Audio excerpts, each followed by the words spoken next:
Buksan po natin ang ating mga Biblia sa Titus chapter 1 verses 15 up to 16. To the pure all things are pure, but to the defiled and unbelieving nothing is pure, but both their minds and their consciences are defiled. They profess to know God, but they deny Him by their works. They are detestable, disobedient, unfit for any good work. Ang title po sa pag-aaral natin, God's Evaluation of False Teachers. God's Evaluation of False Teachers. Ano ang pananaw ng Panginoon dito sa mga false teachers na ina-address ni Apostle Paul sa sulat niya para kay Titus? Now, before doing that, bago nating tingnan itong evaluation ni Paul, which we can equate with God's evaluation of false teachers, let's just have a short review. Tingnan natin yung mga ibang bagay na nadaanan na natin, and maybe I will also be highlighting other portions para makita natin itong kahalagahan nitong evaluation na gagawin ni Apostle Paul. In this section na tinitingnan natin, in Titus chapter 1 verses 10 up to 16, Paul describes an alarming problem that the churches on the island of Crete faced. Sinasabi ko that this is an alarming problem because of the following reasons. Ang isa, dahil itong source ng problema na ito ay marami. Sabi ng Titus chapter 1 verse 10, "For there are many who are insubordinate, empty talkers, and deceivers." There are many false teachers. Hindi lang kakaunti. Yan ang unang dahilan why this is an alarming problem. Ikalawa, itong maraming false teachers na ito, they have influenced many Christian families. Hindi lang ilang miyembro, hindi lang isang pamilya, kundi maraming mga pamilya, it seems, ang kanilang nadadala into departing from the faith. And then third reason why this is an alarming problem is because looking back at Titus chapter 1 verse 5, itong mga false teachers na ito, seem to have infiltrated many churches. Kaya nga, ang assignment ni Paul kay Titus sa chapter 1 verse 5 ay ganito, "This is why I left you in Crete, so that you might put what remained into order, and appoint elders in every town as I directed you." Sabi niya, appoint elders in every town. So that implies merong iglesia sa bawat town at maraming towns or cities sa Crete. So maraming mga iglesia. So sinasabi niya rito, ganito kalaki ang problema. Maraming false teachers, pamilya ang kanilang naaakit sa maling pananampalataya, at ang infiltration na nagawa nito mga false prophets na ito or false teachers na ito ay kumalat na sa maraming mga iglesia. Ganon katindi itong problemang dinadaanan ng mga iglesia dito sa isla ng Crete. The different ways the English translations render Titus 1 verse 11 more or less gives us an idea of the destructive impact of these false teachers on Christian families. Nabanggit ko na ito last time, pero banggitin ko lang uli ito para makita nyo lang gaano katindi itong problema. Using different translations.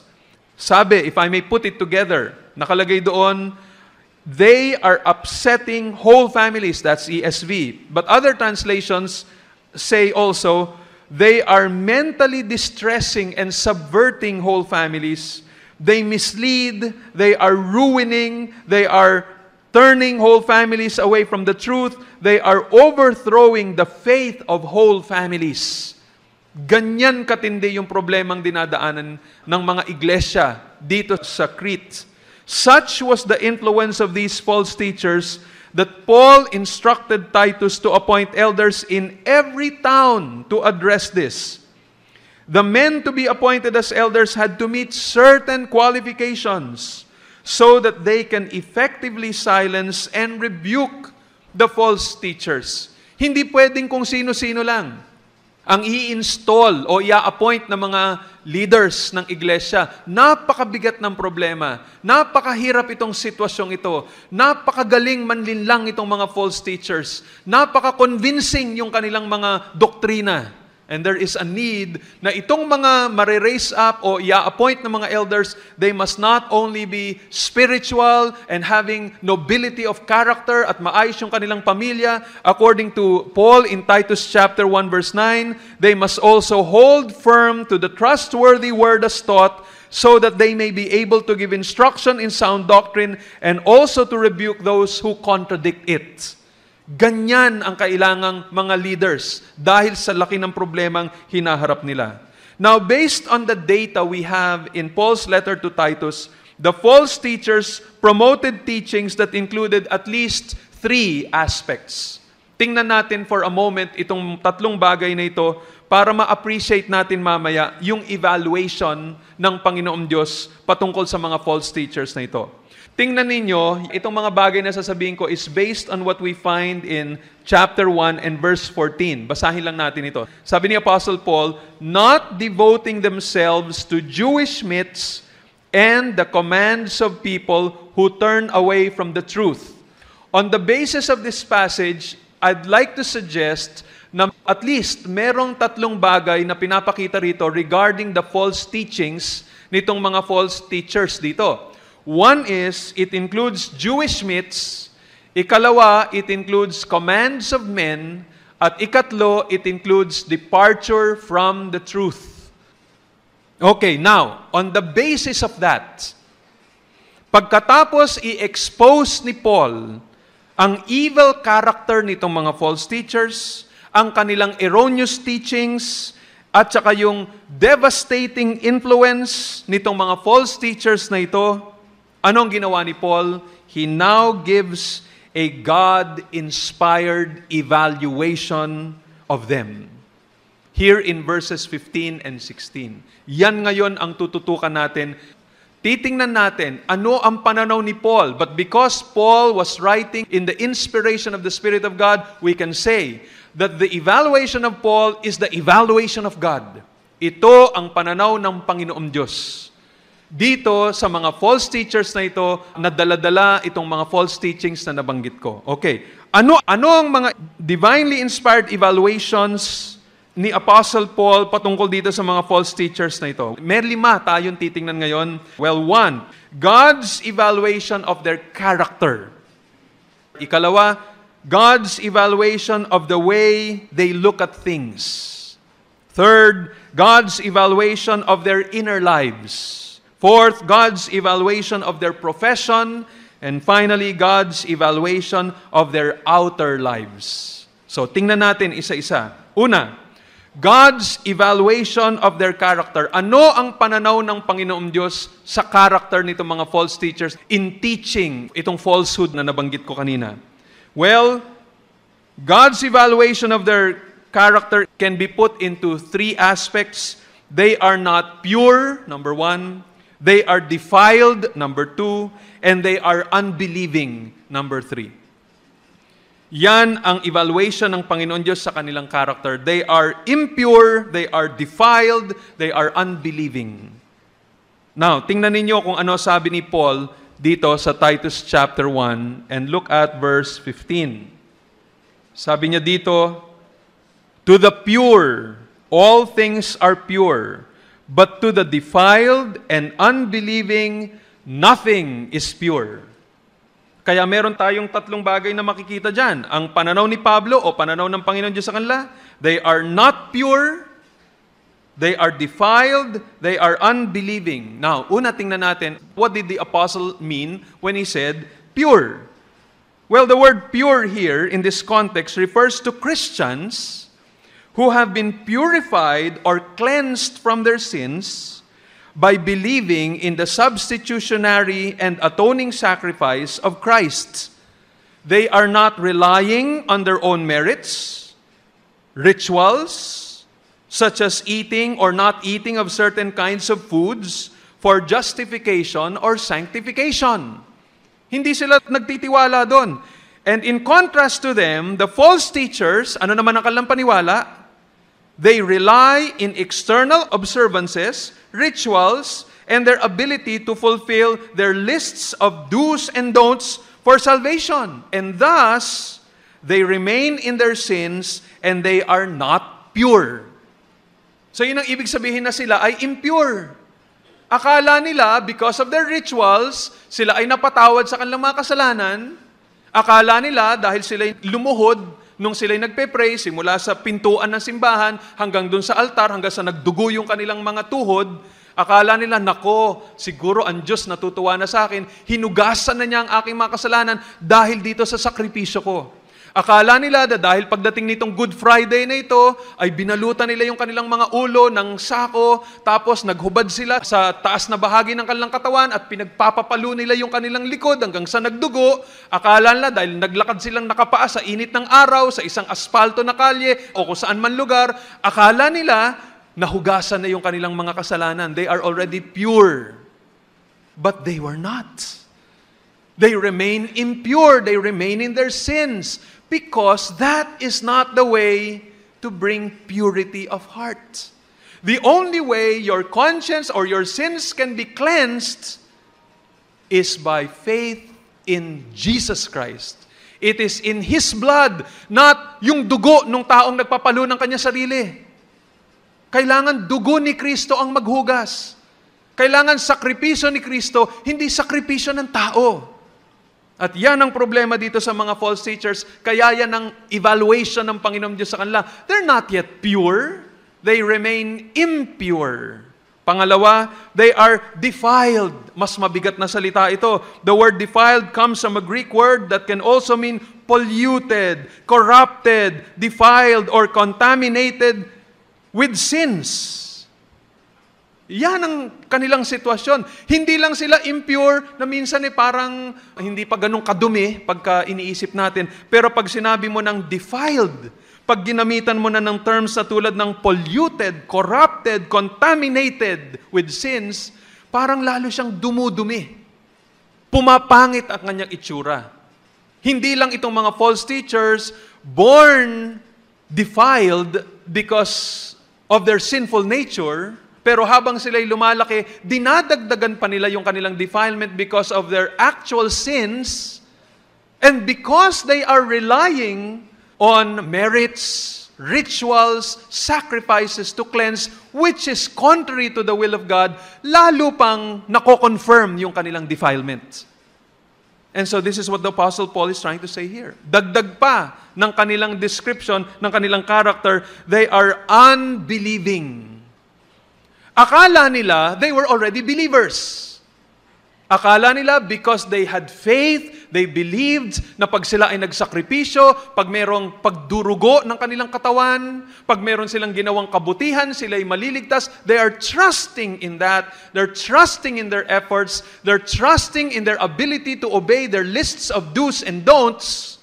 They thought they are believers. But from God's point of view, they remain unbelievers. It's not enough to believe. May ibang mga tao, akala nila that's what it means to be a believer. A believer means someone who believes, whatever the object of his belief might be. No. The only time God can call you a believer if the object of your faith is Jesus Christ, without any addition. Pag sinabi mong, si Kristo lang ang aking tagapagligtas, yung sakripisyo niya lang ang sapat para hugasan ang aking mga kasalanan, hindi ako nagtitiwala sa aking relihiyon, hindi ako nagtitiwala sa aking religiosity, hindi ako nagtitiwala sa aking merits, hindi ako nagtitiwala sa aking good works or sacrifices, yun lang ginawa ni Kristo para sa akin. Para sa akin, yun ang pinaka-importante. Not my sacrifice, but His sacrifice alone. Walang dagdag. That's when you become a true believer. Kaya yan ang assessment ng Panginoong Diyos dito sa mga false teachers na ito. Akala nila, with all of their efforts, they will get to heaven. Pero sabi ni Apostle Paul, o sabi ng Panginoong Diyos, they are not pure, they are defiled, they are unbelieving. Let's look at the next evaluation of God. God's evaluation of the way they look at things. Anong pananaw ng Panginoon sa pagtingin nitong mga false teachers na ito? Ano sinasabi ng Panginoon? Well, this is what the Lord is saying. Sabi niya dito, to the pure, all things are pure, but to the defiled and unbelieving, nothing is pure. Ano sinasabi ng Panginoon Diyos? Sinasabi ng Panginoon Diyos ay ganito, ang pananaw nitong mga false teachers na ito, ang kanilang pagtingin sa lahat ng bagay, nothing is pure. Maaring akala nila that everything is pure, everything they're doing is right, but in the eyes of God, for them, nothing is pure. Now, look at how the Apostle Paul begins itong statement na to. To the pure, all things are pure. Bakit kaya ganito ang simula niya rito? I think Paul is setting up a contrast para makita ng mga readers more clearly the error of the false teachers. Kaya sinimulan niya by saying, to the pure, all things are pure. But, tinan niyo na yung contrast, but to the defiled, di ba? Again, as I mentioned, sino itong pure na to? The pure here refers to Christians who have been cleansed, justified, and sanctified because they trusted in Christ rather than adherence to a set of do's and don'ts or because of some ritual or ceremony. Kaya sila pure. People who are cleansed and purified by God's grace alone will see things differently. They are going to appreciate the gifts of God such as food and drink, certain days, sex, marriage. Lahat ito, pag tinignan nila, everything is pure. Kasi hindi sila doon nagtitiwala eh. Ang paniwala nila ay kay Kristo at sa kanyang sakripisyo. Pero yung taong nakatingin sa pagkain, o sa mga bawal na pagkain, o sa pagsunod sa mga bagay na ito, everything is going to be impure. I hope I can express this properly. Let me put it this way. In the New Testament, we discover that Jesus Christ has said, the apostles have said, that every food is pure. Every food is clean. Lahat ito ay regalo ng Panginoong Diyos. For example, the Lord Jesus Christ said in Mark chapter 7, verse 15, sabi niya, there is nothing outside a person that by going into him can defile him, but the things that come out of a person are what defile him. So, ang sinasabi niya, na hindi nakakadumi yung mga pagkaing dadaan sa bibig mo, kakainin mo. Ang nakakadumi ng puso, hindi yung pumapasok sa bibig mo at ilalabas mo naman, kung hindi yung nanggagaling sa puso mo, palabas, yun ang nakakadumi. And then, Mark, the author of this gospel, makes this comment in verse 19. Sabi doon, thus, he declared all foods clean. Dahil sa mga sinabi ni Jesus Christ na gayon, lahat ng mga pagkain ay tinatanggap na malinis. There is no such thing anymore as forbidden food.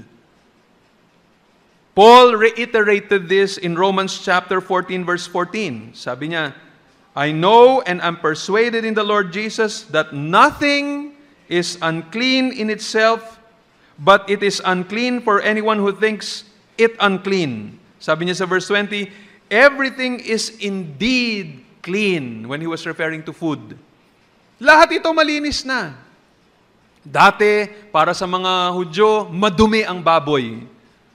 Madumi ang alimango. Madumi ang isda na walang kaliskis. Madumi ang eel. Madumi ang maraming mga bagay. May mga hayop na dahil sa itsura ng kanilang mga kuko o kanilang mga paa, marumi.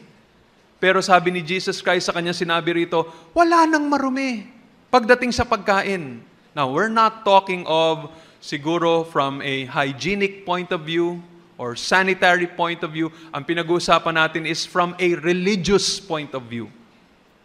Walang pagkain na pag kinain mo, ikaw ay magkakasala. Pagka kumain ka ng taba, naku, mapupunta ka ng impyerno niyan. Mapupunta ka ng ospital, pero hindi ka mapupunta ng impyerno dahil doon. So parang yon, all kinds of food are okay. What else? All days are okay. In fact, even yung commandment, yung fourth commandment, remember to keep holy the Sabbath day, I believe has been addressed in the New Testament. Hindi na siya sinama as a moral obligation. Let me prove this to you. In Romans chapter 14 verse 5, sabi ni Paul, one person esteems one day as better than another. while another esteems all days alike. Each one should be fully convinced in his own mind. Imagine, napaka-serious na bagay ito sinasabi ni Paul. Sabi niya, may ibang mga tao, importante ang ibang mga araw. And that could include the Sabbath day. Pero sa ibang mga tao, everything is alike. Pare-parehong bawat araw. Ito ay banal sa Panginoon Diyos. Tapos sabi ni Paul, sabi niya, each one should be fully convinced in his mind. Kung sabi niya, bahala ka. Kung anong pananaw mo, kung yun ang pananampalataya mo, yun na yun. Pag sa iyong tingin na Lunes, Martes hanggang Linggo, pare-pareho yung araw na yan, hindi yung special day ang Sabado, there's nothing wrong with that. Sabi niya. Dagdag pa niya sa Colossians chapter 2, verse 16 and verse 17, therefore, let no one pass judgment on you in questions of food and drink, or with regard to a festival, or a new moon, or a Sabbath. These are a shadow of the things to come, but the substance belongs to Christ. So ang kanya sinasabi, everything is pure. Everything is clean from God's point of view. Any day, not just Saturday, not just Sabbath day is holy, but any day is now holy, it is now clean, it is now pure. Hindi mo pwedeng sabihin, Lunes, ano yan, secular day yan. Martes, secular day yan. Basta Sabado, ito lang ang holy day. O kaya Linggo lang ang holy day. No, every day is holy in the eyes of God. You can live a holy life every day of the week. Any kind of food, it's clean. Okay, now, tingnan ninyo ang koneksyon. Paano pumapasok dito? To the defiled and the unbelieving, nothing is pure. But to the pure, everything is pure. Okay, tingnan nyo ha. The Lord and the apostles declared, all foods are clean, all days may be considered holy, and because they are trusting in Christ alone for salvation, they can see the true meaning or value or significance of any food or of any day. Para sa kanila, okay lahat ito, maganda lahat ito. Hindi ito makakakontribute sa aking kaligtasan. Kasi ang tiwala ko sa sakripisyo ni Kristo, hindi ako nagtitiwala dito sa araw o sa pagkain. Hindi ako doon nagtitiwala. Now, look at the difference. To the person who is defiled and unbelieving and impure, as we mentioned a while ago, ito yung tao who relies on his obedience to certain do's and don'ts. He is a person who continues to maintain that he can only get to heaven by following the Sabbath day. He thinks that he cannot go to heaven pag kumain siya ng alimango, pag kumain siya ng baboy, pag kumain siya ng ganito. Naku, hindi na siya mapupunta ng langit. So, he feels he is required to keep on doing these things. Pero ito ang problema. Hindi lang ito, marami pang mga kautusan. Marami pa o mahaba pa na listahan of do's and don'ts that he feels he is required to do in order to get to heaven. So, his reliance is not in Christ alone. His reliance is in doing these things. So, anong magiging epekto nun? The effect of that would be, everything is going to be impure.